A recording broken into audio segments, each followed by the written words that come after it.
और अब वे उनका वियोग सहन नहीं कर पा रहे हैं।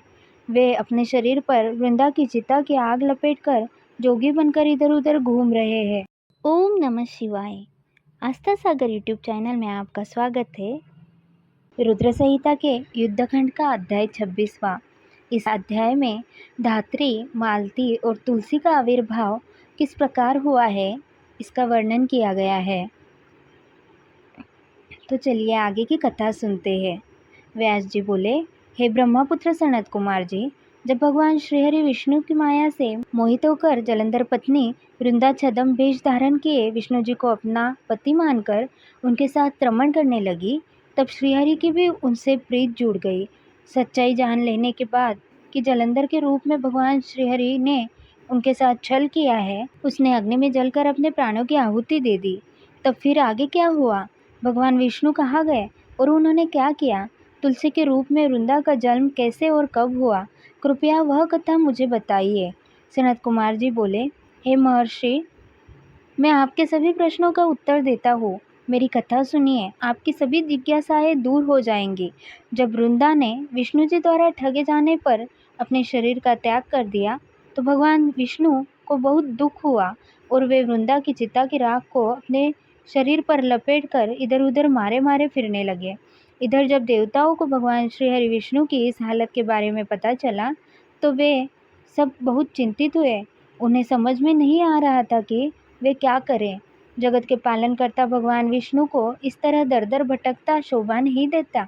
जब देवताओं को इस समस्या का कोई हल नहीं सूझा, तब वे देवादिदेव भगवान शिव की शरण में गए। ब्रह्मा जी को साथ लेकर देवराज इंद्र देवताओं सहित कैलाश पर्वत पर पहुँचे। वहाँ उन्होंने त्रिलोकीनाथ भगवान शिव को हाथ जोड़कर प्रणाम किया और उनकी स्तुति करने लगे। तत्पश्चात शिव के पूछने पर देवताओं ने वहाँ आने का प्रयोजन शिव जी को बताया। देवताओं ने कहा, हे देवादिदेव, करुणानिधान भक्तवत्सल शिव, आप तो सर्वेश्वर है, सर्वज्ञाता है। इस संसार की कोई बात आपसे छिपी नहीं है।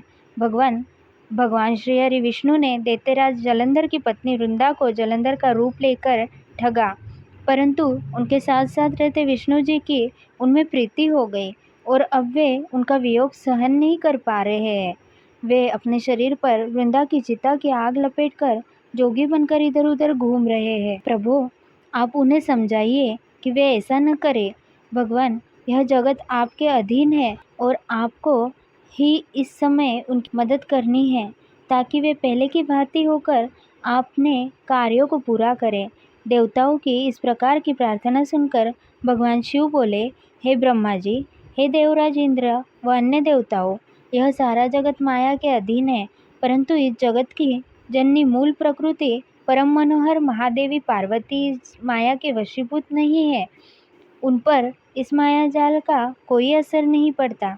इसलिए आप भगवान श्री हरि विष्णु के इस मोह माया के जाल को दूर करने के लिए आदि देवी प्रकृति के आधारभूत देवी पार्वती की शरण में जाइए। यदि आपके द्वारा वे प्रसन्न हो गई, तो आपकी हर एक समस्या का समाधान हो जाएगा और वे आपके कार्यों को पूर्ण करेंगी। देवादिदेव महादेव भगवान शिव के इन वचनों को सुनकर सभी देवताओं को अत्यंत प्रसन्नता हुई और वे भगवान शिव के आज्ञा लेकर मूल प्रकृति के शरण में चले गए। इस प्रकार जब देवता प्रकृति देवी की शरण में जा रहे थे, उस समय वहाँ आकाशवाणी हुई, हे देवताओं, मैं ही 3 प्रकार से तीनों प्रकार के गुणों से अलग होकर निवास करती हूँ। मैं सत्यगुण में गौरा बनकर, रजोगुण में लक्ष्मी और तमोगुण में ज्योति बनकर इस जगत को आलोकित करती हूँ। इसलिए आप अपनी इच्छा पूर्ति हेतु देवी जगदम्बा की शरण में जाओ, वे अवश्य ही तुम्हारी मनोकामना पूरी करेंगी। यह आकाशवाणी सुनते ही सभी देवता गौरी, लक्ष्मी और सरस्वती को हाथ जोड़कर प्रणाम करने लगे और मन में उनका वंदन और स्तुति करने लगे। इस प्रकार जब देवताओं ने शुद्ध हृदय से तीनों देवियों का स्मरण किया, तब वे तीनों देवियाँ वह प्रकट हो गई। देवियों को साक्षात अपने सामने पाकर देवता बहुत हर्षित हुए और गौरी, लक्ष्मी और सरस्वती की वंदना और पूजन अर्चना करने लगे। तब तीनों देवियों ने मुस्कुराकर कहा, हे देवताओं, हम तीनों देवियाँ तुम्हारी स्तुति से बहुत प्रसन्न हैं। तुम जो कुछ चाहते हो हमें बताओ, हम तुम्हारी मनोकामना अवश्य पूर्ण करेंगी। देवियों के इस कथन को सुनकर देवताओं का प्रतिनिधित्व करते हुए देवराज इंद्र ने भगवान श्री हरि विष्णु के बारे में सब कुछ गौरी, लक्ष्मी और सरस्वती देवी को बताया। तब उन्होंने कुछ बीज देवताओं को दिए और कहा कि ये बीज ले जाकर तुम देवी वृंदा की चिता की राख में दबा दो।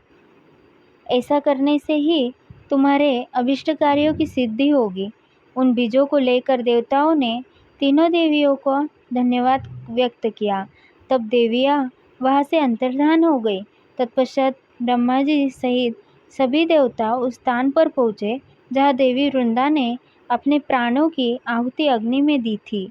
वहाँ पहुँचकर उन्होंने देवी द्वारा दिए गए उन बीजों को वृंदा की चिता की राख में डाल दिया। तब उन बीजों में से कुछ दिन पश्चात धात्री, मालती और तुलसी नामक वनस्पतियां पैदा हुई। देवी सरस्वती द्वारा दिए गए बीजों से धात्री, देवी महालक्ष्मी द्वारा दिए गए बीजों से मालती और देवी गौरी के बीजों से तुलसी का आविर्भाव हुआ। जैसे ही धात्री, मालती और तुलसी नामक ये स्त्री रूपी वनस्पतियां उत्पन्न हुई और भगवान श्री हरि विष्णु ने उन्हें देखा तो उन पर से माया का पर्दा हट गया और वे पहले की भांति हो गए। वे उन वनस्पतियों पर अपनी कृपा दृष्टि रखने लगे और तभी से धात्री, मालती और तुलसी नामक इन वनस्पतियों को भी विष्णु जी से विशेष अनुराग हो गया। तब भगवान श्री हरि विष्णु पुनः वैकुंठ लोक को चले गए। 26वां अध्याय समाप्त। आगे की कथा हम अगले अध्याय में सुनेंगे। ओम नमः शिवाय।